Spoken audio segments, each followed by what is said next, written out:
12th की physics की पूरी किताब में जो मोस्ट इंपॉर्टेंट बहुविकल्पी। दोस्तों नमस्कार, आप सभी का हमारे यूट्यूब चैनल पर स्वागत है। आप लोग क्लास 12 फिजिक्स के स्टूडेंट हैं और 2024 में बोर्ड परीक्षा देने वाले हैं, तो आज की यह वीडियो आप सभी लोग के लिए बहुत ही ज़्यादा महत्वपूर्ण होने वाली है, क्योंकि आज की यह वीडियो की एक महा मैराथन वीडियो होने वाली है, जिसमें हम लोग क्लास 12 की फिजिक्स में पूरी किताब से आपको जो हर साल बोर्ड परीक्षा में क्वेश्चन आते हैं उन प्रश्नों को करने वाले हैं। तो इसीलिए आप लोग वीडियो को शुरू से लेकर के अंतिम तक देखिएगा, क्योंकि आज की यह वीडियो आप सभी लोग के लिए बहुत ही ज़्यादा महत्वपूर्ण होने वाली है।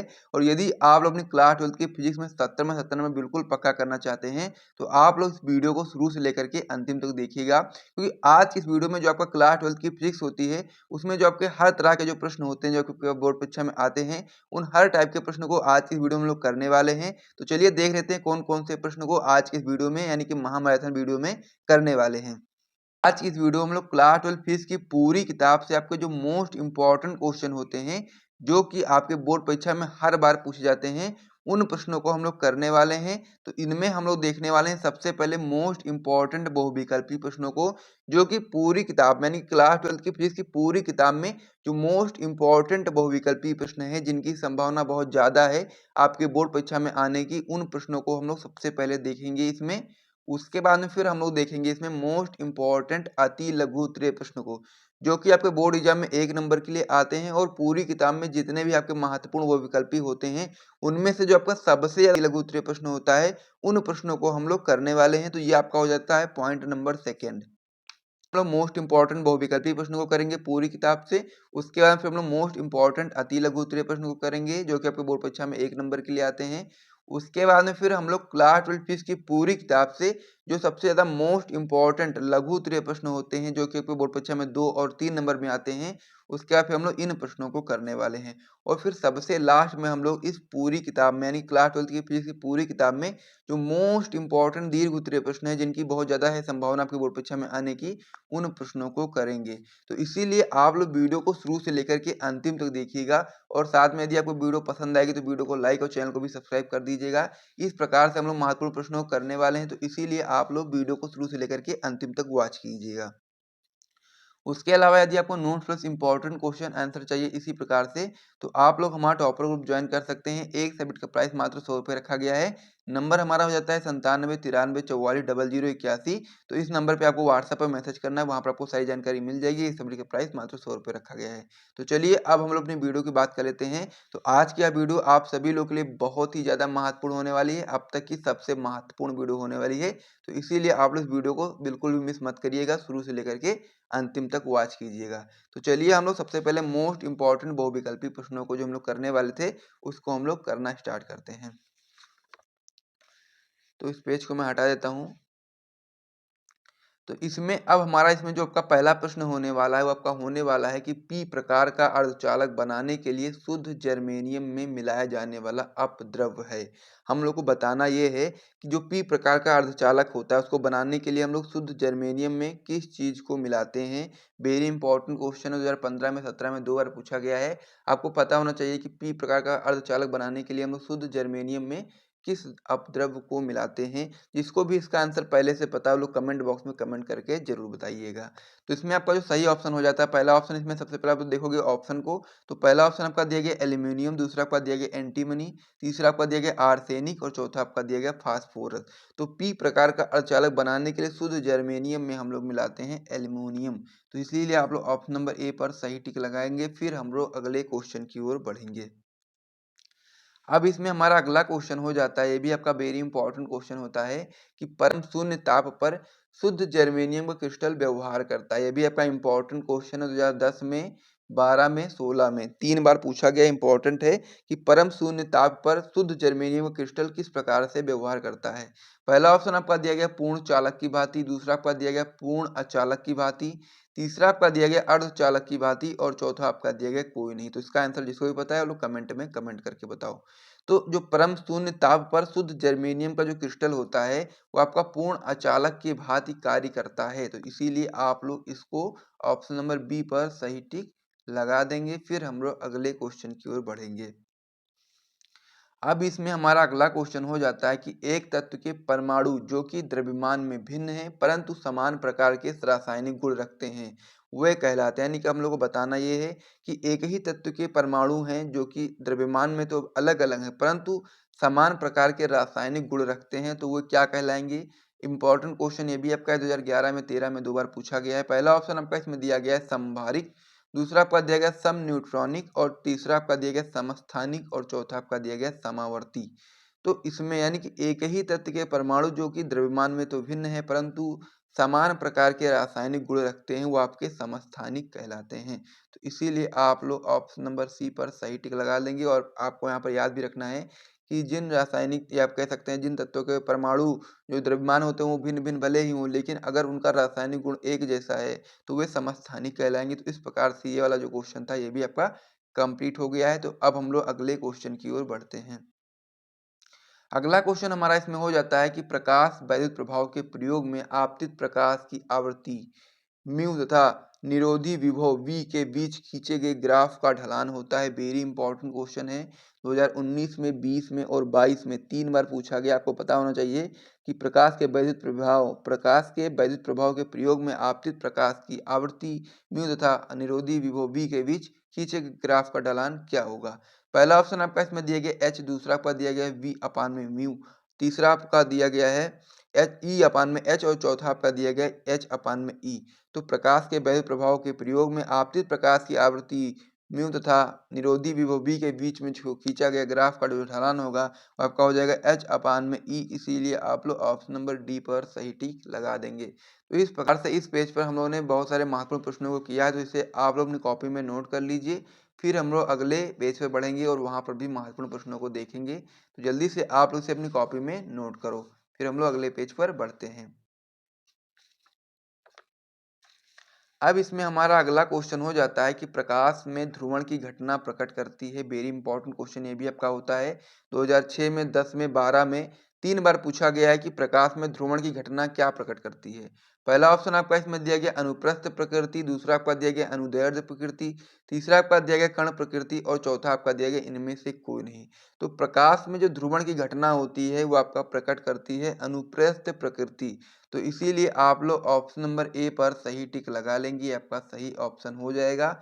फिर हम लोग अगले क्वेश्चन की ओर बढ़ेंगे। अब इसमें हमारा जो अगला क्वेश्चन हो जाता है वो आपका हो जाता है कि वायु में प्रकाश की चाल 3 × 10⁸ मीटर प्रति सेकंड है और 1.5 अपवर्तनांक वाले कांच में प्रकाश की चाल होगी।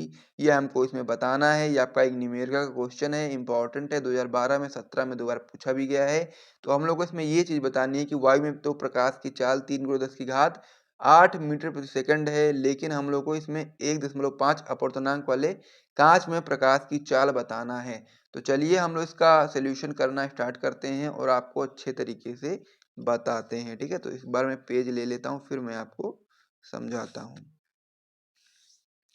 तो इसमें अब आप लोग क्या करना है, अब आपको यहाँ पर सबसे पहले अपवर्तनांक का फॉर्मूला निकालना है। तो अपवर्तनांक आपका क्या होता है, इधर मैं लिख देता हूँ, इधर से अपवर्तनांक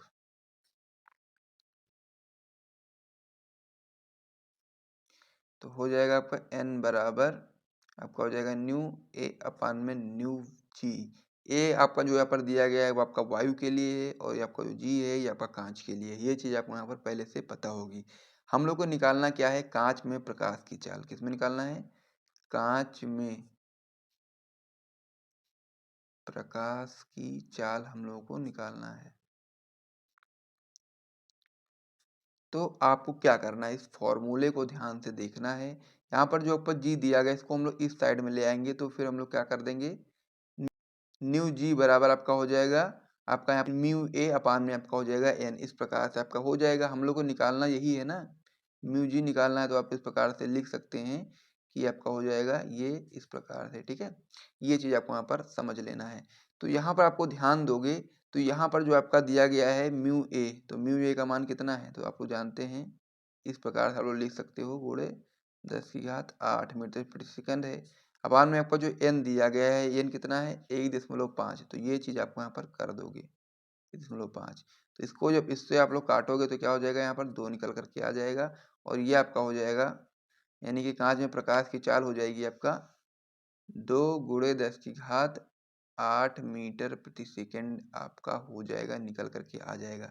तो कांच में प्रकाश की चाल कितनी आ जाएगी, 2 × 10⁸ 8 मीटर प्रति सेकंड आ जाएगा। ऑप्शन को आपको देखना है। पहला ऑप्शन आपका इसमें दिया गया है 1.5 × 10⁻8 मीटर प्रति सेकंड, ये आपका सही ऑप्शन नहीं होगा। दूसरा आपका दिया गया है 2 × 10⁸8 मीटर प्रति सेकंड, यही आपका सही ऑप्शन हो जाएगा, क्योंकि मैंने आपको बताया भी था यहाँ पर कि 2 × 10⁸8 मीटर प्रति सेकंड। तो इस वाले ऑप्शन पर आपको सही टिक लगा देना है, तो आप लोग इस पर सही टिक लगा दो। फिर हम लोग अगले क्वेश्चन की ओर बढ़ेंगे। तो इस प्रकार से हम लोगों ने अभी तक सबसे ज़्यादा कुछ महत्वपूर्ण बहुविकल्पी प्रश्नों को देखा है। अब हम लोग इसमें देखने वाले हैं 1 नंबर, 2 नंबर तथा 3 नंबर वाले मोस्ट इम्पोर्टेंट क्वेश्चन को, जो कि आपके बोर्ड परीक्षा में हर बार आते हैं और इनकी संभावना हर साल पूछे जाने की बहुत ज़्यादा होती है। तो इसीलिए अब हम लोग 1 नंबर, 2 नंबर तथा 3 नंबर में जो क्वेश्चन आते हैं, हर साल उन प्रश्नों को करने वाले हैं। तो इसमें हमारा जो पहला प्रश्न होने वाला है, वेरी इंपॉर्टेंट प्रश्न होने वाला है कि कला संबंध स्रोतों से आप क्या समझते हो। वेरी इंपॉर्टेंट क्वेश्चन है, आपकी बोर्ड परीक्षा में बहुत बार पूछा गया है। 2006 में, 7 में, 10 में, 16 में, 19 में, 22 में छः बार पूछा गया है, इंपॉर्टेंट है। तो आपको पता होना चाहिए कि कला संबंध स्रोत आखिर क्या होता है। तो आप लोग इसका उत्तर इस प्रकार से बताएंगे कि ऐसे स्रोत जिनके बीच कालांतर समय के साथ नियत रहता है, कला संबंध स्रोत कहलाते हैं। और दो कला संबंध स्रोतों से इकाई स्थायी व्यतिकरण प्राप्त होता है। बहुत ही सिंपल सी परिभाषा है कला संबंध स्रोत की। तो आप लोग इसमें एक बार मैं फिर से रिपीट करूंगा और ध्यान से सुनेंगे कि ऐसे स्रोत जिनके बीच कालांतर समय के साथ क्या हो, नियत रहे, उसे हम लोग क्या बोलेंगे, कला संबंध स्रोत बोलेंगे। और दो कला संबंध स्रोतों से स्थायी व्यतिकरण प्राप्त होता है, ये चीज भी आपको यहाँ पर याद रख लेना है। तो इस प्रकार से जो आपका जो पहला क्वेश्चन था कि कला संबंध स्रोतों से आप क्या समझते हैं, मैंने उसका उत्तर आपको बता दिया है। आप लोग इसे अपनी कॉपी में नोट करके अच्छे तरीके से याद कर लो। ये वेरी इंपॉर्टेंट क्वेश्चन है, आप लोग इसको बिल्कुल भी मिस नहीं कर सकते हो। फिर हम लोग अगले क्वेश्चन की ओर बढ़ते हैं। अब इसमें हमारा जो अगला क्वेश्चन हो जाता है कि मूल कण तथा प्रतिकण से क्या तात्पर्य है, ये भी आपका इंपॉर्टेंट क्वेश्चन होता है। आप लोग को इसको अच्छे तरीके से याद कर लेना है। वेरी इंपॉर्टेंट क्वेश्चन है, 2005 में, 7 में, 8 में, 11 में, 12 में पूछा गया है। इसमें आपको दो टाइप के क्वेश्चन मिल जाते हैं, एक आपका होता है मूल कण, एक आपका होता है प्रतिकण। तो यदि आपसे केवल मूल कण के बारे में पूछे तब भी आप लोग बता पाओगे, और यदि आपसे केवल प्रतिकण के बारे में पूछे तब भी आप लोग बता पाओगे, और दोनों यदि आपसे साथ में पूछे तब भी आप लोग बता पाओगे। लेकिन उसके लिए आपको इसको अच्छे तरीके से पढ़ना पड़ेगा। तो क्या होता है मूल कण, आइए समझ लेते हैं। तो आप लोग इसमें बताएंगे कि वह कण जिनका निर्माण किन्हीं अन्य कणों से नहीं होता है, ये चीज आपको यहाँ पे याद रखना है। जो मूल कण होते हैं वह कण जिनका निर्माण किन्हीं अन्य कणों से नहीं होता है, आपके मूल कण कहलाते हैं, जैसे कि इलेक्ट्रॉन। ठीक है, जो मूल कण होते हैं इनका निर्माण किन्हीं कणों से नहीं होता है, पहले से ही निर्मित होते हैं, उनको ही हम लोग मूल कण बोलते हैं। और मूल कण का जो एग्जाम्पल है वो आपका हो जाता है इलेक्ट्रॉन। तो इस प्रकार से मूल कण का जो परिभाषा थी आप समझ गए होंगे, बहुत ही सिंपल सी परिभाषा है कि वह कण जिनका निर्माण किन्हीं अन्य कणों से नहीं होता है, मूल कण कहलाते हैं। तो इसे आप अपनी कॉपी में नोट कर लो। फिर हमसे इसमें पूछा गया था प्रतिकण से क्या तात्पर्य, उसको भी हम लोग को इसमें बताना है। तो आगे आप लोग इसमें आप प्रतिकण में बता सकते हैं कि यदि दो कण परस्पर मिलकर एक दूसरे का अस्तित्व समाप्त कर दें तथा केवल ऊर्जा प्राप्त हो, तो ऐसे कणों को हम लोग एक दूसरे का प्रतिकण बोलेंगे। क्या होता है कि जब एक कण, यानी कह सकते हैं कि जब दो कण आपस में मिल करके एक दूसरे का क्या करें, अस्तित्व ही समाप्त कर दें तथा केवल ऊर्जा की प्राप्ति हो, तो ऐसे कणों को हम लोग एक दूसरे का प्रतिकण बोलते हैं। एग्जाम्पल के रूप में पॉजिट्रॉन जो आपका होता है वो आपका इलेक्ट्रॉन का प्रतिकण है। तो इस प्रकार से ये आपका उदाहरण हो जाता है। और साथ ही में आप लोग ये भी बता सकते हैं कि ये कण एक दूसरे से मिल करके ऊर्जा उत्पन्न करते हैं। तो इस प्रकार से मूल कण तथा प्रतिकण की परिभाषाओं को आप लोगों ने समझा और साथ में उसका एक एक उदाहरण भी देख लिया। तो इसे भी आप अपनी कॉपी में नोट कर लीजिए। सबसे पहले मूल कण, उसके बाद में फिर आप लोग प्रतिकण, फिर हम लोग अगले क्वेश्चन की ओर बढ़ेंगे। अब इसमें हमारा अगला जो क्वेश्चन हो जाता है वो आपका हो जाता है कांच के उत्तल लेंस को कांच से अधिक अपवर्तनांक वाले द्रव में डुबोने पर उसकी फोकस दूरी तथा प्रकृति पर क्या प्रभाव पड़ेगा। वेरी इंपॉर्टेंट क्वेश्चन ये भी आपका होता है।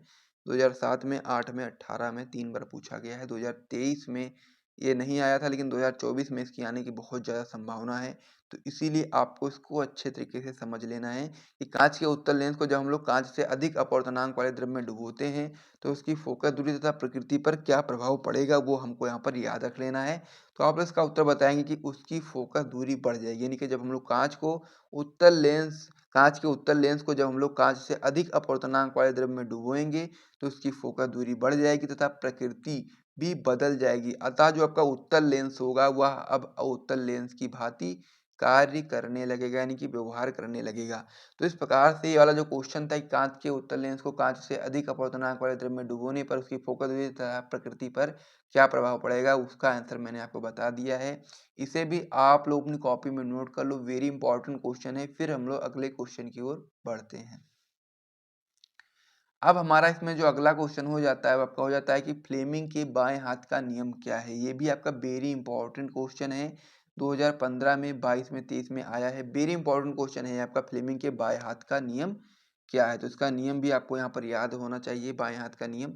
तो इसका उत्तर आप लोग इस प्रकार से बताएंगे, फ्लेमिंग के बाएं हाथ के नियम अनुसार। सबसे पहले आप लोग हेडिंग लगाओगे, फिर लिखना स्टार्ट करोगे कि यदि हम बाएं हाथ के अंगूठे के पास वाली दोनों उंगलियों को परस्पर लंबवत इस प्रकार फैलाएं कि पहली उंगली जो आपकी होगी वो आपके चुंबकीय क्षेत्र बी की दिशा में, बीच वाली उंगली आपकी धारा आई की दिशा में हो, तो अंगूठा जो आपका होगा वो आपका चालक पर लगने वाले बल की दिशा को प्रकट करेगा। इस प्रकार से आप लोग इसका चित्र भी देख सकते हो, और आप लोग अपने हाथ को भी इस प्रकार से करके देख सकते हो, इस प्रकार से। ठीक है, यहाँ पर तो मैं दिखा नहीं पा रहा हूँ, लेकिन आप लोग यहाँ पर ध्यान देंगे।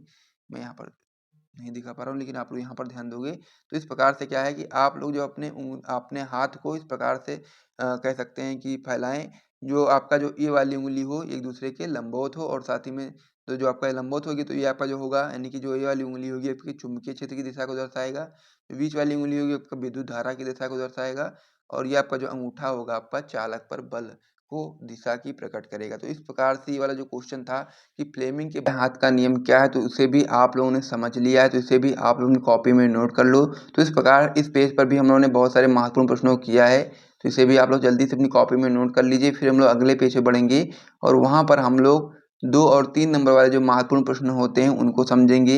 यहाँ पर जो कुछ क्वेश्चन किए गए वो भी आपके 2 नंबर में भी आ सकते हैं, जैसा कि फ्लेमिंग के बाएं हाथ का नियम है, तो ये भी आपका 2 नंबर में आ सकता है। इसी प्रकार से कुछ और प्रश्न हम लोग अभी आपको करवाएंगे जो आपके 2 और 3 नंबर में आ सकते हैं। उसके बाद फिर हम लोग महत्वपूर्ण दीर्घ उत्तरीय प्रश्न को करेंगे, जो कि बोर्ड परीक्षा में 5 नंबर के लिए आते हैं। तो सबसे पहले आप लोग से अपनी कॉपी में नोट करो जल्दी से, फिर हम लोग अगले पेज पे बढ़ेंगे, और वहाँ पर हम लोग महत्वपूर्ण जो आपके 2 और 3 नंबर वाले क्वेश्चन होते हैं उसको समझेंगे। फिर लास्ट में हम लोग दीर्घ उत्तरीय प्रश्नों को समझेंगे। और साथ ही में यदि आपको यहाँ से वीडियो पसंद आ रहा है तो वीडियो को लाइक कर दीजिए, साथ में चैनल को भी सब्सक्राइब कर दीजिए। फिर हम लोग अगले पेज पे बढ़ते हैं और महत्वपूर्ण प्रश्नों को देखते हैं। तो इस पेज को मैंने यहाँ पर हटा दिया है। तो इसमें जो हमारा आज का महत्वपूर्ण प्रश्न होने वाला है, आपका होने वाला है प्रकाश वैद्युत उत्सर्जन अथवा प्रकाश वैद्युत प्रभाव क्या है। वेरी इंपॉर्टेंट क्वेश्चन है आपकी बोर्ड परीक्षा में 2012 में, 13 में, 15 में, 16 में, 17 में, 23 में, यानी कि आपकी बोर्ड परीक्षा में टोटल 6 बार क्वेश्चन आपके आया हुआ है। बहुत ही महत्वपूर्ण क्वेश्चन है ये क्वेश्चन। आपका 1 नंबर में भी आता है, 2 नंबर में भी आता है, और 3 नंबर में भी आ सकता है कि प्रकाश वैद्युत उत्सर्जन अथवा प्रकाश वैद्युत प्रभाव क्या होता है। इसके बारे में आपको जानना बहुत जरूरी हो जाता है, क्योंकि ये वेरी इंपॉर्टेंट क्वेश्चन होता है। तो चलिए इसका उत्तर हम लोग देख लेते हैं। तो इसका उत्तर आप लोग इस प्रकार से बता सकते हैं कि जब किसी धातु की सतह पर एक निश्चित आवृत्ति से अधिक आवृत्ति की प्रकाश किरणों को आपतित किया जाता है, यानी कहने का मतलब यह है कि जब हम लोग किसी धातु की सतह पर एक निश्चित आवृत्ति से अधिक आवृत्ति की प्रकाश की किरणों को हम लोग जब आपतित कराएंगे, तो धातु की जो सतह होगी, धातु की सतह से इलेक्ट्रॉनों का उत्सर्जन होने लगेगा, और इस घटना को हम लोग क्या बोलेंगे, प्रकाश वैद्युत उत्सर्जन अथवा प्रकाश वैद्युत प्रभाव बोलते हैं। बहुत ही सिंपल सी परिभाषा, आप लोग ध्यान से एक बार पढ़ो तो आपको दिमाग में एक क्वेश्चन और आंसर बैठ जाएगा कि जब किसी धातु की सतह पर हम लोग क्या करें, एक निश्चित आवृत्ति से अधिक आवृत्ति की प्रकाश किरणों को आपतित कराएंगे, तो धातु की सतह से जो इलेक्ट्रॉनों का उत्सर्जन होने लगेगा, और इस घटना को यानी कि इलेक्ट्रॉनों के उत्सर्जन होने की घटना को हम लोग क्या बोलेंगे, प्रकाश वैद्युत उत्सर्जन अथवा प्रकाश वैद्युत प्रभाव बोलेंगे। तो इस प्रकार से आपका जो क्वेश्चन था प्रकाश वैद्युत उत्सर्जन अथवा प्रकाश वैद्युत प्रभाव क्या है, ये आपको मैंने अच्छे तरीके से बता दिया है। इसे आप अपनी कॉपी में नोट कर लो और अच्छे तरीके से याद कर लो। बहुत ही अच्छा ये क्वेश्चन है और आपकी बोर्ड परीक्षा में आ सकता है, तो इसीलिए आपको अच्छे तरीके से समझ लो। फिर हम लोग अगले क्वेश्चन की ओर बढ़ते हैं। अब हमारा इसमें अगला क्वेश्चन हो जाता है कि प्रयुक्त संकेतों को समझाते हुए आइंस्टीन का प्रकाश वैद्युत समीकरण दीजिए। ये भी आपका वेरी इंपॉर्टेंट क्वेश्चन है। 2011 में, 13 में, 14 में, 16 में, 19 में 5 बार पूछा गया है। महत्वपूर्ण है ये क्वेश्चन, आपकी बोर्ड परीक्षा में 1 नंबर में, 2 नंबर में और 3 नंबर में भी आ सकता है क्योंकि यदि कभी-कभी आपको इस प्रकार से क्वेश्चन आपसे पूछा जाएगा कि आइंस्टीन का प्रकाश वैध समीकरण दीजिए, तो उसमें आपको ये चीज़ बतानी पड़ेगी, समीकरण देना पड़ेगा और साथ ही में उनके संकेतों को भी यहाँ पर बताना पड़ेगा। तो आप लोग बता सकते हैं कि आइंस्टीन का प्रकाश वैध समीकरण आपका होता है हाफ mv² अधिकतम बराबर आपका हो जाएगा H mu minus H mu naught, इस प्रकार से आपका हो जाता है। और यहाँ पर यदि आप लोग एच को कॉमन ले लोगे तो हो जाएगा आपका एच म्यू माइनस में म्यू नॉट, इस प्रकार से ब्रैकेट बंद हो जाएगा। तो इस प्रकार से आप लोग इसको बता सकते हो। आइंस्टीन का प्रकाश वैद्युत समीकरण इस प्रकार से आपका होता है हाफ mv² अधिकतम बराबर आपका हो जाएगा एच म्यू माइनस में आपका एच म्यू नॉट, इस प्रकार से आपका हो जाएगा। और इसको आप लोग चाहो तो ये यहाँ पर कॉमन ले लोगे तो फिर ब्रैकेट के अंदर आपका म्यू माइनस म्यू नॉट, इस प्रकार से आपका हो जाएगा। तो ये भी आप लोग यहाँ पर समझ गए होंगे। अब यहाँ पर जो आपका वी अधिकतम है वो आपका उत्सर्जित प्रकाश अथवा हम लोग बोल सकते हैं फोटो इलेक्ट्रॉनों का अधिकतम वेग है। यहाँ पर जो आपका म्यू दिया गया है, यहाँ पर जो आपका दिया गया है वो आपका हो जाता है अवशोषित फोटान की आवृत्ति, और जो आपका एच दिया गया है वो आपका प्लांक नियतांक है, और साथ ही में जो आपका म्यू नॉट यहाँ पर दिया गया है वो आपका धातु की देहली आवृत्ति है। तो इस प्रकार से ये वाला जो क्वेश्चन था ये भी आपका कंप्लीट हो गया। मोस्ट इंपॉर्टेंट क्वेश्चन है, तो इसे भी आप लोग अपनी कॉपी में नोट कर लीजिए और अच्छे तरीके से तैयार कर लीजिए। और साथ ही में यदि आपको यहाँ तक वीडियो पसंद आया तो आप लोग हमारे YouTube channel dream right education channel को भी सब्सक्राइब कर दीजिए इसी प्रकार के और भी महत्वपूर्ण क्वेश्चन आंसर को प्राप्त करने के लिए। तो चलिए अब हम लोग अपने अगले क्वेश्चन की ओर बढ़ते हैं। सबसे पहले आप लोग इस पेज पर जितने भी क्वेश्चन कराए गए उसे आप लोग अपनी कॉपी में नोट कर लो, फिर हम लोग अगले क्वेश्चन की ओर बढ़ेंगे, यानी कि अगले पेज पे बढ़ेंगे, वहां पर हम लोग और भी महत्वपूर्ण प्रश्नों को देखेंगे। तो मैं उम्मीद करता हूं कि ये दोनों क्वेश्चन आप लोगों ने अपनी कॉपी में नोट कर लिया होगा। तो चलिए अब हम लोग अपने अगले पेज पर बढ़ते हैं। तो इस पेज को मैं यहाँ पर हटा देता हूँ। तो अब हमारा इसमें अगला क्वेश्चन हो जाता है, ये भी आपका बहुत ही महत्वपूर्ण क्वेश्चन हो जाता है कि हाइगेन्स के तरंग संबंधी सिद्धांत की व्याख्या कीजिए। वेरी इंपॉर्टेंट क्वेश्चन ये भी आपका होता है, हाइगेन्स के तरंग संबंधी सिद्धांत की व्याख्या। इंपॉर्टेंट क्वेश्चन इसलिए क्योंकि आपकी बोर्ड परीक्षा में 2009 में 16 में 17 में 22 में 4 बार पूछा गया है। तो आपको याद होना चाहिए कि हाइगेन्स के तरंग संबंधी सिद्धांत आखिर क्या है, उसकी व्याख्या हम लोग को यहाँ पर बतानी है। तो आप लोग सबसे पहले इस प्रकार से हेडिंग लगाओगे, हाइगेन्स के तरंग सिद्धांत अनुसार प्रकाश तरंगों के रूप में गमन करता है, यानी कि जो प्रकाश होता है वो आपका तरंगों के रूप में गमन करता है, यानी कि प्रकाश तरंगों के रूप में चलता है। और तरंगे जो आपकी होती हैं वो प्रकाश स्रोत से निकलकर सभी दिशाओं में प्रकाश के चाल से चलती है, यानी कि जो तरंगे होती हैं वो प्रकाश स्रोत से निकल करके सभी दिशाओं में प्रकाश के चाल से चलती हैं। क्योंकि तरंगों को चलने के लिए माध्यम की आवश्यकता होती है, जो तरंगे होती हैं उनको चलने के लिए क्या आवश्यकता होती है, तो आप लोग बता सकते हैं कि तरंगों को चलने के लिए माध्यम की आवश्यकता होती है।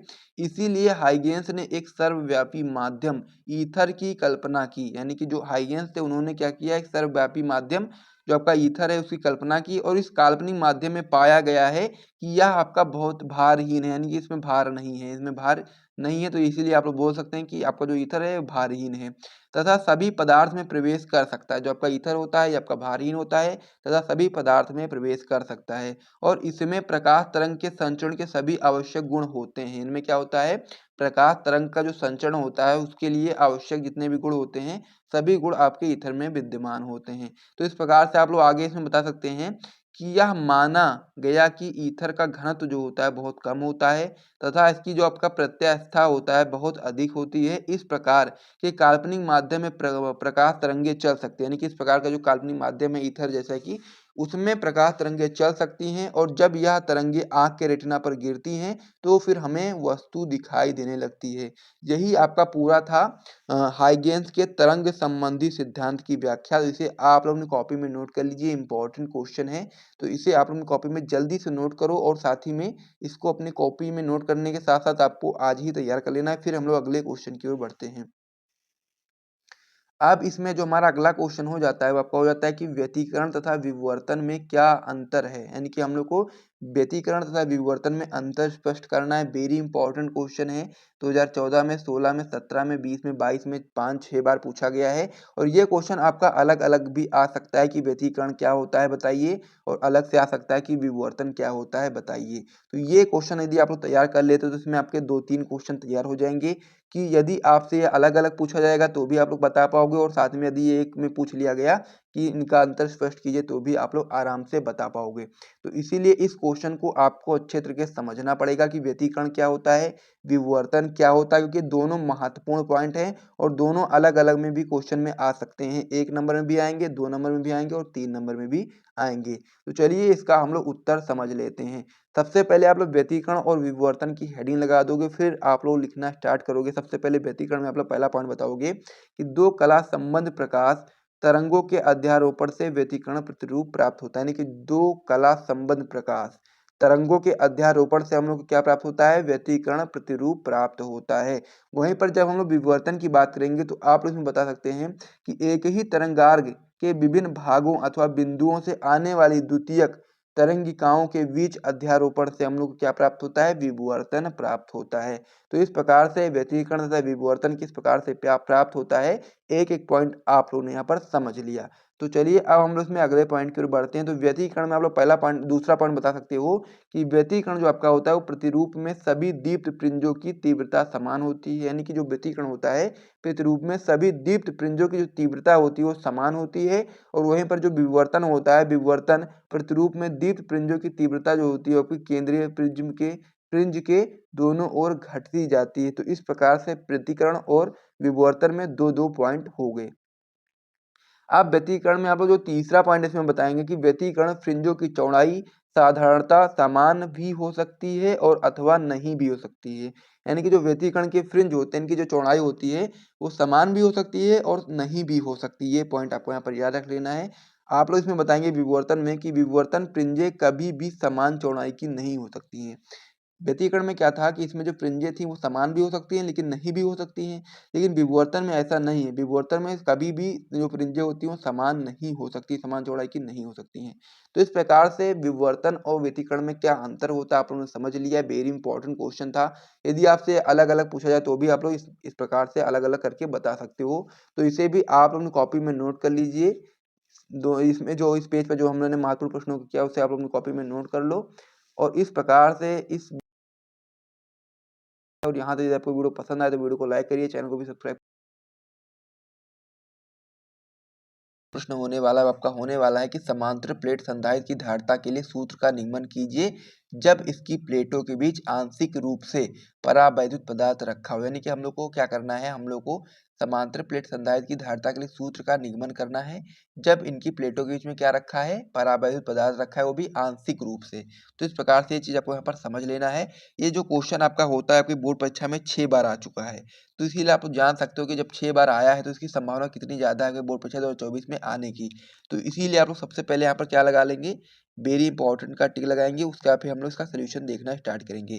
अब ये क्वेश्चन बहुत ही ज़्यादा महत्वपूर्ण होता है, 6 बार आपके बोर्ड परीक्षा में आया है तो इस बार भी इसकी आने की संभावना बहुत ज़्यादा है। तो इसीलिए आप लोग इस क्वेश्चन को अच्छे तरीके से तैयार कर लो यदि आप लोग अपनी क्लास 12 की फिजिक्स में बहुत ही अच्छा स्कोर करना चाहते हैं। तो इसका जो उत्तर है, उत्तर देखने से पहले सबसे पहले आपको उसको चित्र को समझना होगा। यदि आप लोग चित्र को समझ जाते हो ना तो फिर आपको ये थ्योरी जो यहाँ पर लिखी गई है सारी की सारी आप लोग यहाँ से चित्र के माध्यम से लिख सकते हो आराम से। और यदि आपको चित्र समझ में नहीं आता है ना तो फिर आपको थ्योरी लिखने में भी बहुत कठिनाई आने वाली है। तो इसीलिए आप लोग सबसे पहले चित्र को ध्यान से समझेंगे। मैं आपको चित्र बहुत ही अच्छे तरीके से समझाने वाला हूँ। तो यहाँ पर आप लोग को ध्यान देना है कि आपको यहाँ पर दो समांतर प्लेट संधारित्र की दो प्लेटें यहाँ पर ली गई हैं। पहली प्लेट को हम लोग P1 नाम देते हैं और दूसरी प्लेट को हम लोग P2 नाम देते हैं। इस प्रकार से आपको यहाँ पर नाम दे देना है। उसके बाद फिर आपको यहाँ पर बताना है कि जो आपकी जो P1 और P2 जो प्लेट है इनके बीच की दूरी कितनी है, D है। इस प्रकार से आपको यहाँ पर बता देना है। उसके बाद फिर आपको बताना है कि जो आपका समांतर प्लेट संधारित्र की जो प्लेटें हैं दोनों P1 और P2 इनके बीच में आपका एक आंशिक रूप से परावैद्युत पदार्थ रखा गया है। इसको हम लोग आंशिक रूप से परावैद्युत पदार्थ मानेंगे और इसकी जो मोटाई है वो आपकी मान लेंगे कि T है। यानी कि इसकी मोटाई कितनी है, T है। और जो आपका बाकी शेष भाग इसमें जो बच जाता है उसमें आप लोग मानेंगे कि इसमें क्या है, वायु भरा हुआ है। और यदि यदि हम लोग वायु की बात करेंगे यानी कि ये तो आप लोग जान गए कि इसका जो परावैद्युत पदार्थ है वो कितने स्थान में घेरा हुआ है। तो आप लोग बता सकते हो कि टी स्थान में यहाँ पर ये भरा हुआ है। वहीं पर यदि हम लोग वायु की बात करेंगे कि वायु यहाँ पर कितने स्थान में है तो आप लोग क्या करेंगे, डी आपका जो यहाँ पर यहाँ से यहाँ तक की जो दूरी है डी में से जब आप लोग टी को माइनस कर दोगे तो फिर आपका जो बाकी रिक्त स्थान जो आ जाएगा यही आपका क्या हो जाएगा, इसी स्थान में आपको वायु भरा होगा। तो इस प्रकार से आपको यहाँ पर समझ लेना है।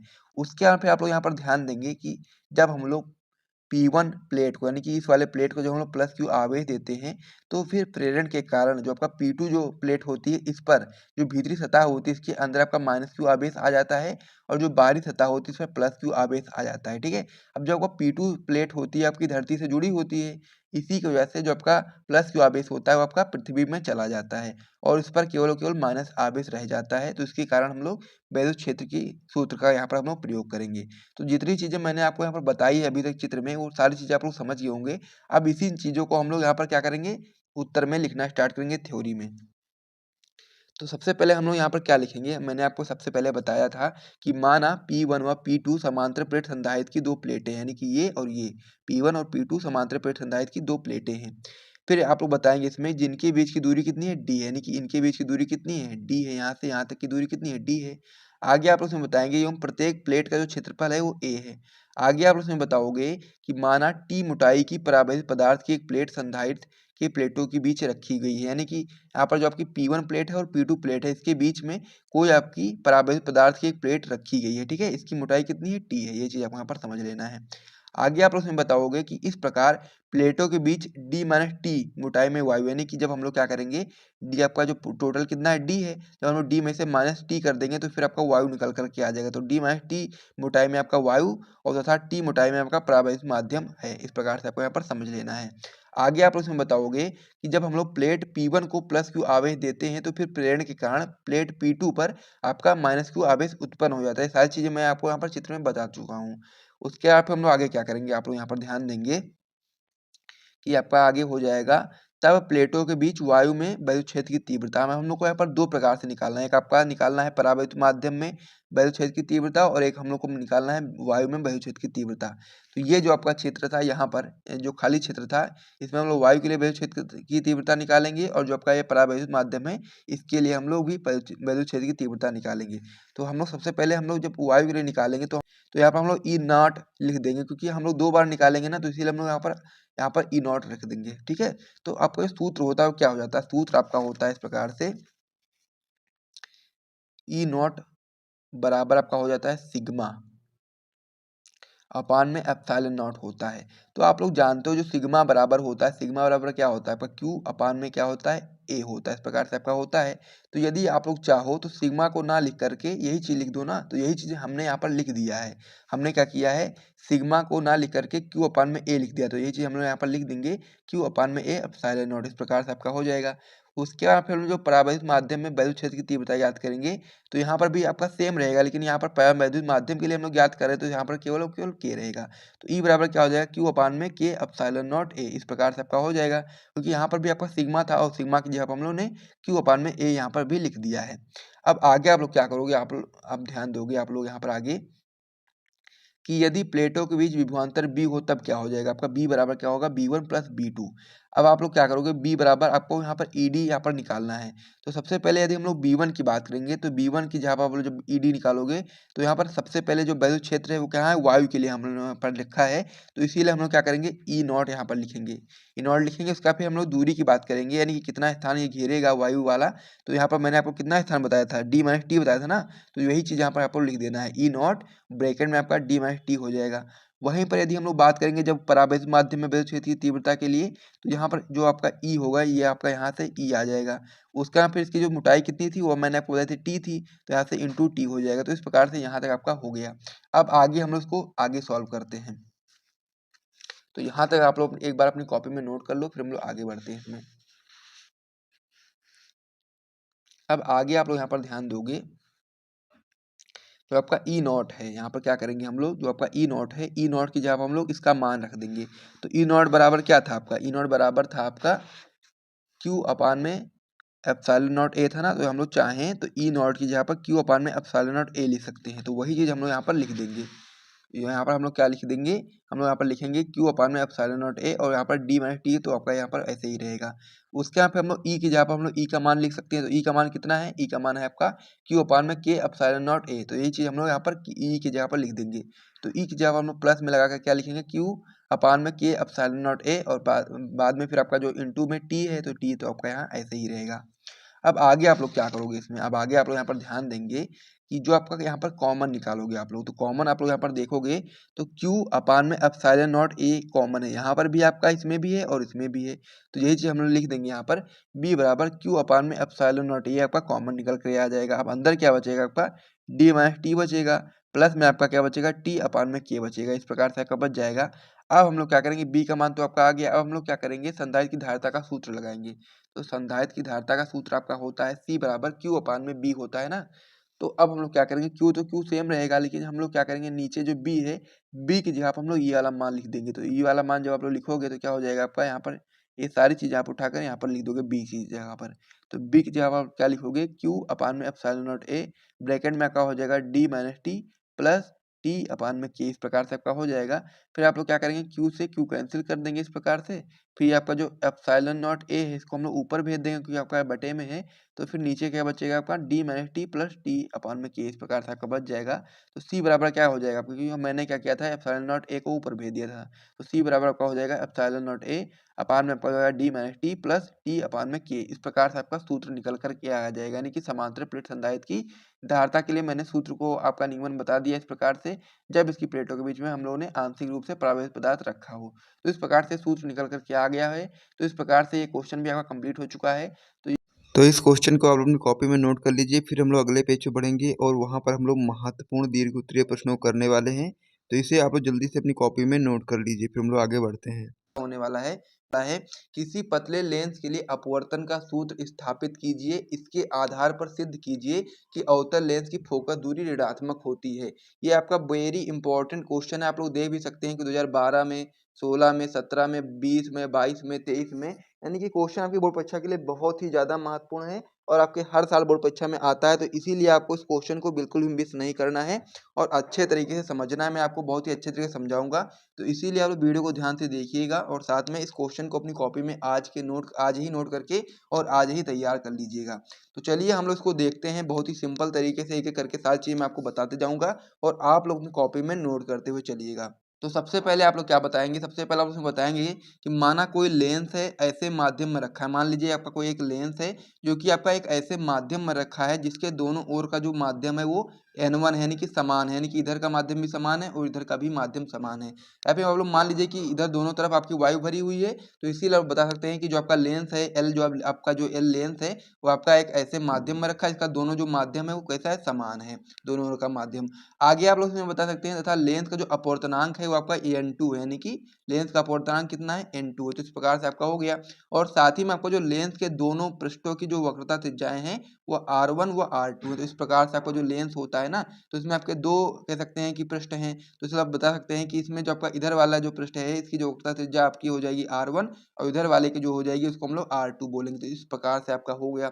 उसके बाद में फिर आपको ध्यान से समझना है कि मान लीजिए यहाँ पर कोई आपका O है, इस पर आपका क्या रखा है, कोई वस्तु रखी हुई है। तो फिर जब आपकी वस्तु यहाँ से जाएगी ना, तो या मान लीजिए यहाँ पर जो प्रकाश किरण है वो आपका कैसा है, ये आपका क्या है, विरल माध्यम है, और जो आपका लेंस है आपका कैसा है, सघन माध्यम है। तो ये आपका जब ये आपका जो विरल माध्यम से जब सघन माध्यम में जाएगी तो क्या होगा, ये यदि आप लोग यहाँ पर क्या करेंगे, अभिलंब खींचेंगे, तो आप लोग ध्यान देंगे कि अब आप लोग जब यहाँ पर अभिलंब खींचेंगे तो क्या होगा, ये आपका अभिलंब की ओर झुकती हुई दिखाई देगी। तो इस प्रकार से आपको समझ लेना है।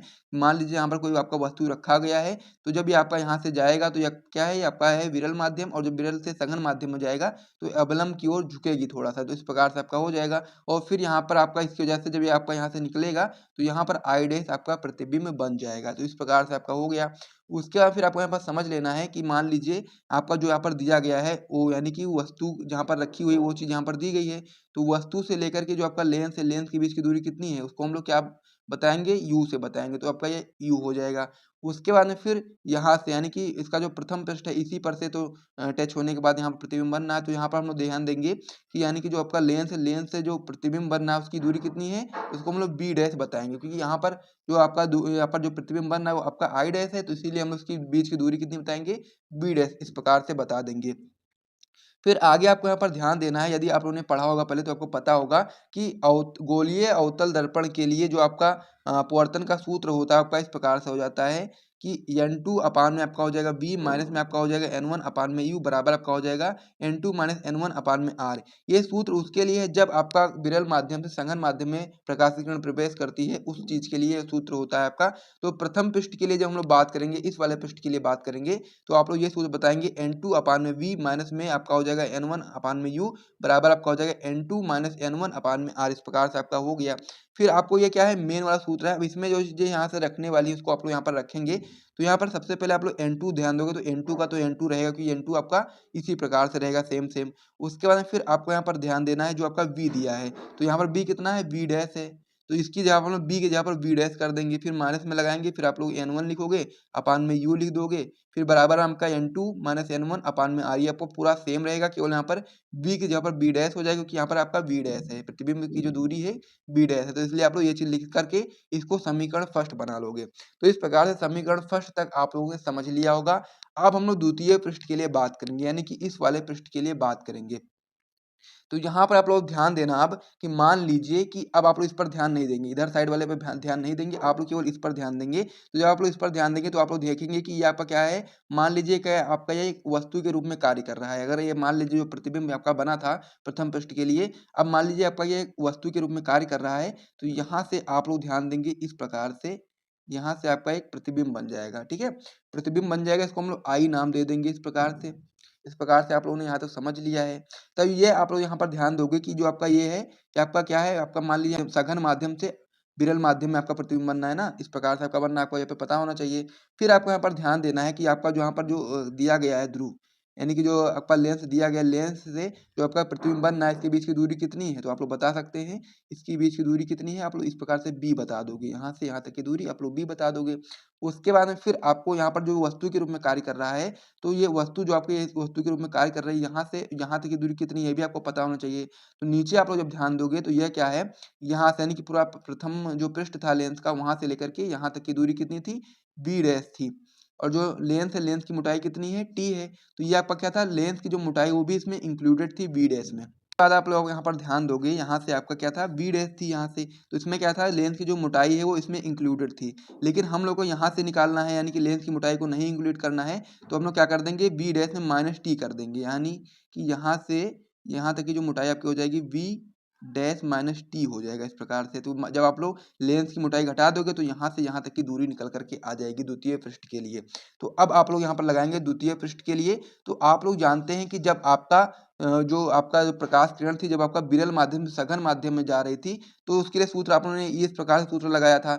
लेकिन जब आपका प्रकाश किरण सघन माध्यम से विरल माध्यम में जा रही है, तो उसके लिए जो सूत्र होगा एकदम उल्टा हो जाएगा इस प्रकार से, यानी कि जहाँ पर n2 है वहाँ पर n1 हो जाएगा, और जहाँ पर n1 है वहाँ पर n2 हो जाएगा। इस प्रकार से आपका हो जाएगा। और यहाँ पर भी आपका जहाँ पर n2 था वहाँ पर n1, और जहाँ पर n1 था वहाँ पर n2, इस प्रकार से आपका हो जाएगा।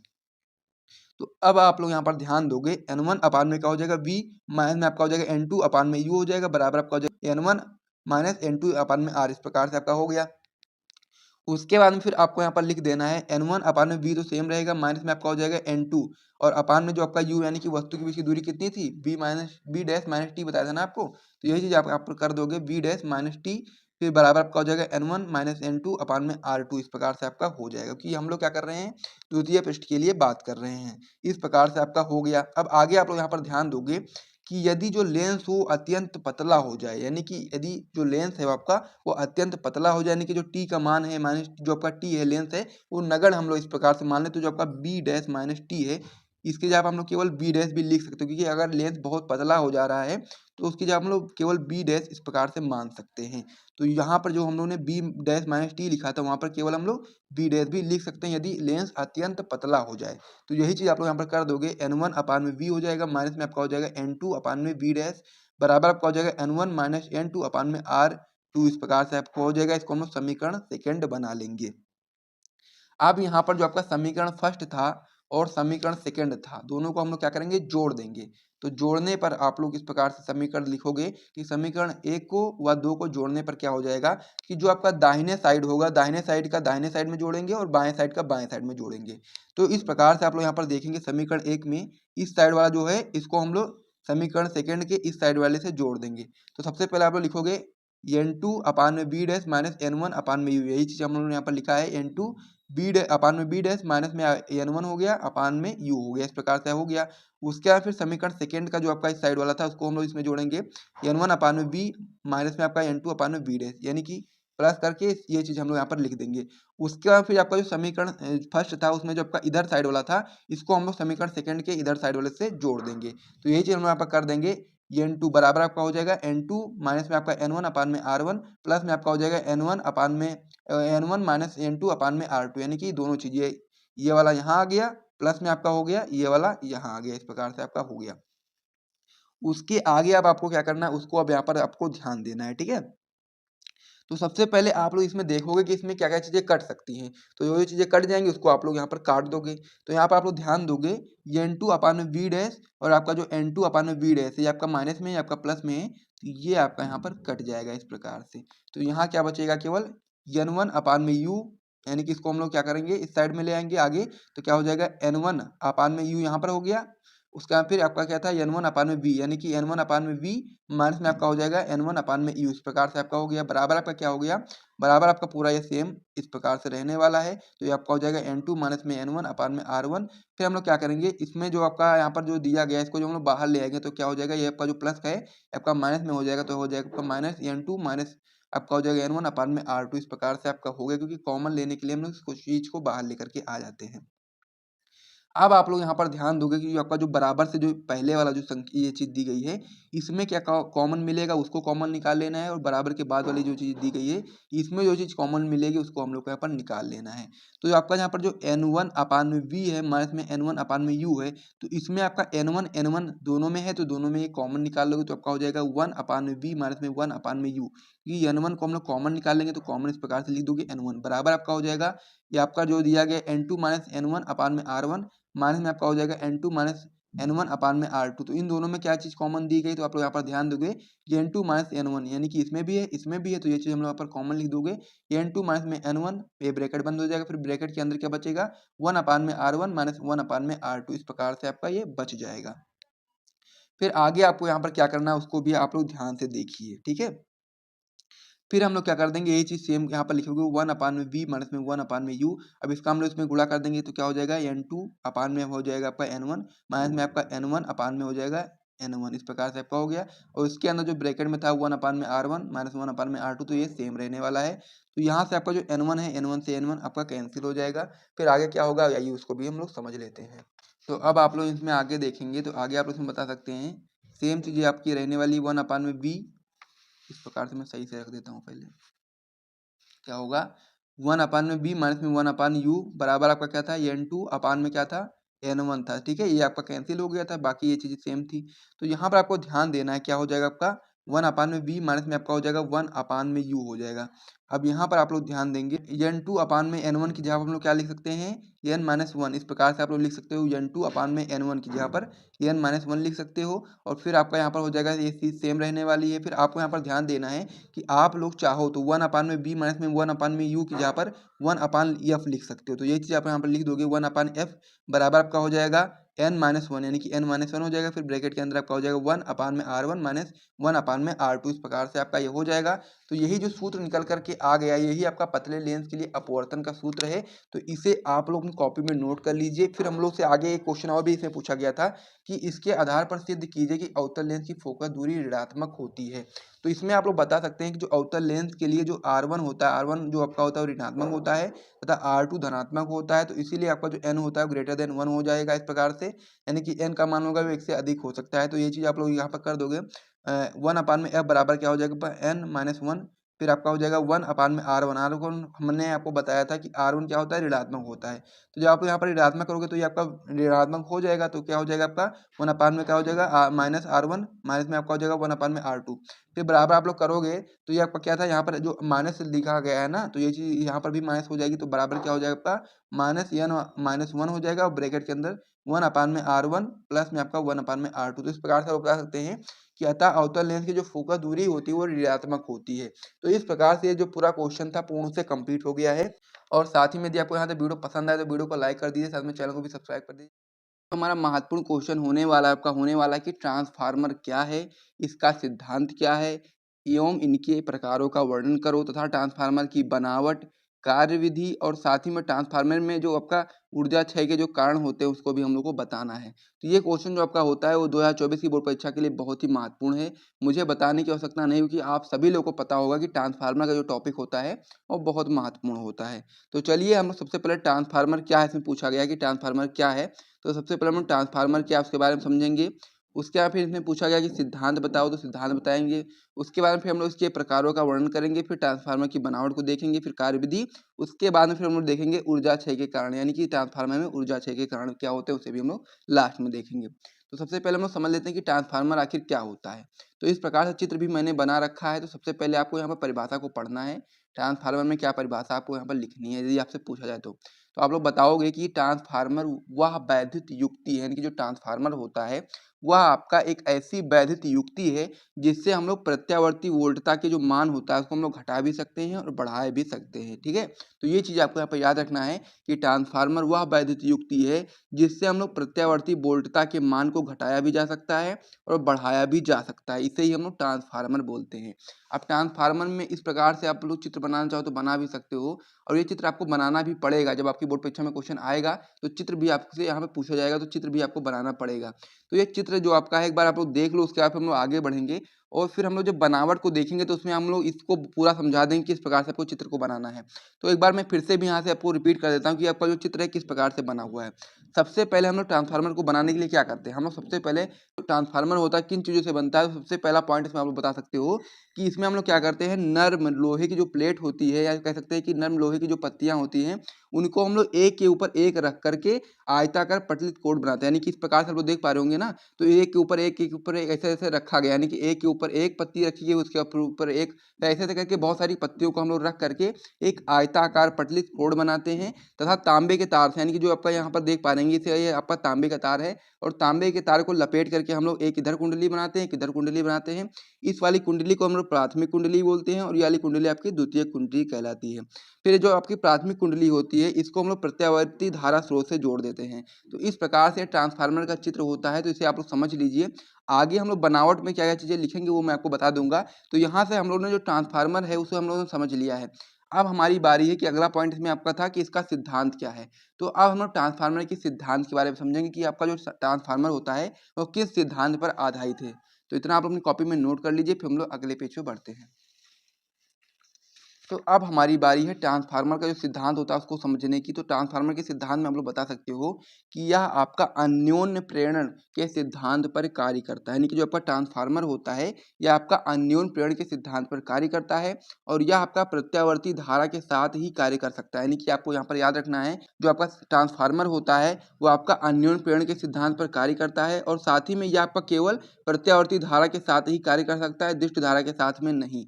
तो इस प्रकार से सिद्धांत में आपको यही चीज़ लिखनी है। आप लोग भाई नोट कर लीजिए अपनी कॉपी में और साथ ही में याद भी कर लीजिए कि जो आपका ट्रांसफार्मर होता है आपका अन्योन्य प्रेरण के सिद्धांत पर कार्य करता है और यह केवल आपका प्रत्यावर्ती धारा के साथ ही कार्य कर सकता है, दिष्ट धारा के साथ में नहीं। तो इस प्रकार से सिद्धांत भी आपने समझ लिया है। अब हमसे क्वेश्चन में आगे पूछा गया था कि ट्रांसफार्मर के प्रकार के बारे में बताइए। तो इसके जो प्रकार होते हैं, जो ट्रांसफार्मर होता है उसके दो प्रकार होते हैं। ठीक है, तो इस प्रकार से आप लोग बताओगे सबसे पहले प्रकार, उसके बाद फिर आप लोग इसमें लिखोगे कि कार्य के आधार पर ट्रांसफार्मर आपका दो प्रकार का होता है। पहला आपका हो जाता है ऊंचाई ट्रांसफर और दूसरा आपका हो जाता है अपचाई ट्रांसफर। तो ऊंचाई ट्रांसफर में आपको क्या चीजें लिखनी है उसे भी आप लोग समझ लीजिए। तो इसमें हम लोग बताओगे कि यह निम्न प्रत्यावर्ती वोल्टेज को उच्च प्रत्यावर्ती वोल्टेज में बदलता है। यानी कि जो ऊंचाई ट्रांसफर होता है, यानी कि पहला वाला जो आपका होता है यह आपका निम्न प्रत्यावर्ती वोल्टेज को उच्च प्रत्यावर्ती वोल्टेज में बदलने का कार्य करता है। तो इसे ही हम लोग ऊंचाई ट्रांसफर बोलते हैं। दूसरा इसमें आपका हो जाता है अपचाई ट्रांसफर। तो ये आपका एकदम अपोजिट होता है ऊंचाई ट्रांसफर के। तो इसमें हम लोग बता सकते हो कि यह उच्च प्रत्यावर्ती वोल्टेज को निम्न प्रत्यावर्ती वोल्टेज में बदलता है। यानी कि जो आपका ऊंचाई ट्रांसफर था वो आपका निम्न प्रत्यावर्ती वोल्टेज को उच्च प्रत्यावर्ती वोल्टेज में बदल रहा था, और जो आपका अपचाई ट्रांसफर है वो आपका उच्च प्रत्यावर्ती वोल्टेज को निम्न प्रत्यावर्ती वोल्टेज में बदलता है। तो इस प्रकार से दोनों पॉइंट आप लोग समझ गए होंगे, जिसे आप अपनी कॉपी में नोट कर लो। यदि आपसे पूछा जाता है तो आप लोग इतना बताओगे ना तो आपको पूरे मार्क्स मिल जाएंगे। अब इसके बाद में फिर हम लोग बात करेंगे ट्रांसफार्मर के बनावट के बारे में कि ट्रांसफार्मर आपका किस प्रकार से बना होता है। वैसे मैंने आपको पहले ही समझा दिया है कि ट्रांसफार्मर को हम लोग बनाने के लिए सबसे पहले हम लोग क्या करते हैं, इसमें हम लोग नर्म लोहे की पत्तियों को एक के ऊपर एक रख करके आयताकार पटलित क्रोड बनाते हैं। यानी कि हम लोग क्या करते हैं, इसमें इस प्रकार से ट्रांसफार्मर लोग देख सकते हो कि इसमें हम लोग क्या करते हैं, इसमें हम लोग नर्म लोहे की प्लेट को या कह सकते हैं कि नर्म लोहे की पत्तियों को एक के ऊपर एक रख करके पटलित आयताकार कोड बनाते हैं इस प्रकार से। उसके बाद फिर हम लोग उसको तांबे की तार से लपेट देते हैं। ठीक है, आगे यही चीज़ आप लोग बताओगे कि तथा हम लोग तांबे के तार को लपेट करके दो अलग अलग कुंडलियाँ बनाते हैं। तो इसमें आपकी दो कुंडलियाँ आप लोग यहाँ पर देख भी सकते हो कि इसमें आपकी जो पहली कुंडली, इसको हम लोग यहाँ से लपेटेंगे तो तांबे के तार से, तो आपकी प्रथम कुंडली बन जाएगी, इसे हम लोग प्राथमिक कुंडली बोलेंगे। और उसको हम लोग प्रत्यावर्ती धारा स्रोत से जोड़ देंगे। और जब हम लोग दूसरा बार यहाँ पर तांबे की तार से लपेटेंगे तो इसको हम लोग द्वितीय कुंडली बोलेंगे। और इस प्रकार से आपका हो जाता है। तो यही चीज़ आपको यहाँ पर लिखना है और साथ में भी आपको बता देना है कि प्राथमिक कुंडली को हम लोग प्रत्यावर्ती वोल्टता स्रोत में जोड़ दिया जाता है। तो इस प्रकार से बनावट में जो चीज़ थे मैंने आपको समझा दी है कि इसमें हम लोग नर्म लोहे की पत्तियों को एक के ऊपर एक रख करके आयताकार पटलित कोड बनाते हैं तथा तांबे के तार को लपेट करके दो अलग अलग कुंडलियां बनाते हैं। प्राथमिक कुंडली को हम लोग प्रत्यावर्ती वोल्टता स्रोत या फिर प्रत्यावर्ती धारा स्रोत से जोड़ देते हैं। तो इस प्रकार से आपका जो बनावट था वो भी आपका कंप्लीट हो गया है। अब हम लोग बात करेंगे कि जो आपका ट्रांसफार्मर होता है इसकी कार्यविधि किस प्रकार से होती है। तो यहाँ पर मैंने आपको पहले ही बताया था कि जो आपका ट्रांसफार्मर होता है वो आपका अन्योन प्रेरण के सिद्धांत पर कार्य करता है। तो यहाँ पर जो कार्यविधि है, कार्यविधि में सॉल्व करने से पहले, फॉर्मूला निकालने से पहले आप कुछ चीज़ें लिखना चाहो तो यहाँ पर लिख सकते हो, मैं आपको बता देता हूँ तो आप लोग यहाँ से लिख सकते हो। सबसे पहले मैंने आपको बताया कि जो आपका ट्रांसफार्मर होता है वो आपका क्या होता है, वो आपका अन्योन प्रेरण के सिद्धांत पर कार्य करता है, यानी कि अन्योन प्रेरण की जो घटना होती है उस पर आधारित होता है। तो इसमें आप लोग बता सकते हो, हम लोग क्या करते हैं, इसमें प्राथमिक कुंडली को हम लोग प्रत्यावर्ती धारा स्रोत से जोड़ देते हैं। उसके बाद में फिर जब हम लोग धारा प्रवाहित करते हैं प्राथमिक कुंडली में, तो फिर जो आपका प्राथमिक कुंडली होती है इसके जो चुंबकीय फ्लक्स के मान में जब परिवर्तन होता है, यानी कि कहने का मतलब ये है कि हम लोग प्राथमिक कुंडली को प्रत्यावर्ती धारा स्रोत से जोड़ देते हैं। उसके बाद में फिर हम लोग प्राथमिक कुंडली में धारा को जब प्रवाहित करते हैं तो प्राथमिक कुंडली की जो चुंबकीय फ्लक्स का जो मान होता है उसमें परिवर्तन होता है, जिसके कारण जो आपकी द्वितीय कुंडली होती है उसमें आपका जो विद्युत वाहक बल होता है वो उत्पन्न हो जाता है। तो यही चीज़ यहाँ पर आपको लिखनी है। तो यहाँ पर आप लिख सकते हो कार्यविधि में सबसे पहले कि जो आपका ट्रांसफार्मर होता है आपका अन्योन प्रेरण के सिद्धांत पर आधारित होता है। तो इसीलिए आप बता सकते हो कि जब हम लोग प्राथमिक कुंडली को प्रत्यावर्ती धारा स्रोत से जोड़ते हैं तो उसके बाद में फिर हम लोग जब प्राथमिक कुंडली में धारा को प्रवाहित करते हैं तो प्राथमिक कुंडली में चुंबकीय फ्लक्स के मान में परिवर्तन होता है, जिसके कारण जो आपका द्वितीय कुंडली होती है उसमें विद्युत वाहक बल उत्पन्न हो जाता है। तो कार्यविधि में सबसे पहले आप लोग वो चीज़ लिख सकते हो, लिखना चाहो तो। उसके बाद फिर आप लोग आगे इसमें बताओगे कि फैराडे के नियम से प्राथमिक कुंडली में, तो ये आपका जो ई है, ई आपका है विद्युत वाहक बल और पी आपका है प्राथमिक कुंडली। तो इस प्रकार से आपका हो जाएगा ईपी बराबर आपका हो जाएगा माइनस एनपी। एन क्या है आपका फेरों की संख्या है, यानी कि प्राथमिक कुंडली में फेरों की संख्या है। उसके बाद आप लोग बता सकते हो डी फाइव अपान में डी टी। इसको हम लोग समीकरण फर्स्ट बना लेंगे। उसके बाद फिर हम लोग द्वितीय कुंडली में भी इसी प्रकार से निकालेंगे। तो इस प्रकार से आप लोग बता सकते हो ई एस, यानी कि द्वितीय कुंडली में विद्युत वाहक बल बराबर आपका हो जाएगा माइनस में आपका एन एस, यानी कि द्वितीय कुंडली में फेरों की संख्या। उसके बाद फिर आपका हो जाएगा डी फाइव अपान में डी टी। तो इस प्रकार से इसको हम लोग समीकरण नंबर सेकंड बना देंगे। उसके बाद फिर जब हम लोग समीकरण फर्स्ट को और समीकरण सेकंड को जब हम लोग भाग देंगे तो किस प्रकार से हो जाएगा ये हम लोग यहाँ पर समझ लेते हैं। तो सबसे पहले हम लोग क्या करेंगे, N P D five D T, इस प्रकार से आपका हो गया ना, बटे में आपका क्या हो जाएगा, आपका यहाँ पर हो जाएगा एन एस। ठीक है, एन एस हो जाएगा। उसके बाद फिर यहाँ पर आपका हो जाएगा D five upon D T, इस प्रकार से आपका हो गया। तो यहाँ पर जो आपका D five upon D T है इससे ये आपका कैंसिल हो जाएगा, माइनस से माइनस कैंसिल हो जाएगा। तो यहाँ पर बचेगा केवल बचेगा आपका एन पी अपान में एन एस बचेगा। इस प्रकार से आपको यहाँ पर याद रखना है कि एन पी अपान में एन एस केवल बचेगा। तो ये चीज़ आप लोग लिख सकते हो कि ई पी अपान में ई एस, यानी कि यहाँ पर आप बता सकते हो कि प्राथमिक कुंडली में विद्युत वाहक बल बटे में आपका हो जाएगा द्वितीय कुंडली में विद्युत वाहक बल बराबर आपका होगा प्राथमिक कुंडली में फेरों की संख्या और बटे में आपका हो जाएगा द्वितीय कुंडली में फेरों की संख्या। तो यही आपका सूत्र होता है कह सकते हैं ट्रांसफार्मर का। और उसमें जब आप लोग इससे कह सकते हैं कि इससे आपका जरूरत पड़ेगी, जब भी आप लोग न्यूमेरिकल वगैरह आते हैं तो उसमें आपको उस सूत्र की जरूरत पड़ेगी, तो इसलिए आप सूत्र को याद कर लेना है। अब आगे इसमें एक सूत्र आपको यहाँ पर और भी याद रखना है कि निवेशी शक्ति बराबर होती है आपकी निर्गत शक्ति, यानी कि जो आने वाली शक्ति होती है जो निवेश करती है और जो जाने वाली शक्ति होती है वो बराबर होती है। तो यहाँ पर बता सकते हो शक्ति को हम लोग पी से परिचित करते हैं तो आपका हो जाएगा पीपी, यानी कि पी मतलब कि यहाँ पर जो आपका पी है आपका शक्ति है और जो आपका पी है आपका प्राथमिक कुंडली है। और यहाँ पर क्या है, पी आपका जो शक्ति है, जो आपका यस है वो आपका द्वितीय कुंडली है। तो इस प्रकार से आपका हो जाएगा पीपी बराबर पी एस। इस प्रकार से आपका हो गया। तो आप लोग यहाँ पे आगे लिखोगे इस प्रकार से कि पी की जगह पर आप लोग क्या सकते हो, बीपी इंटू आई पी हो जाएगा बराबर आपका B S into I S हो जाएगा। उसके बाद हम लोग क्या करेंगे, यानी कि जो आईएस होगा उसको हम लोग आईपी के बटे में ले आएंगे, जो आपका बीपी है इसको हम लोग बीएस के बटे में ले जाएंगे।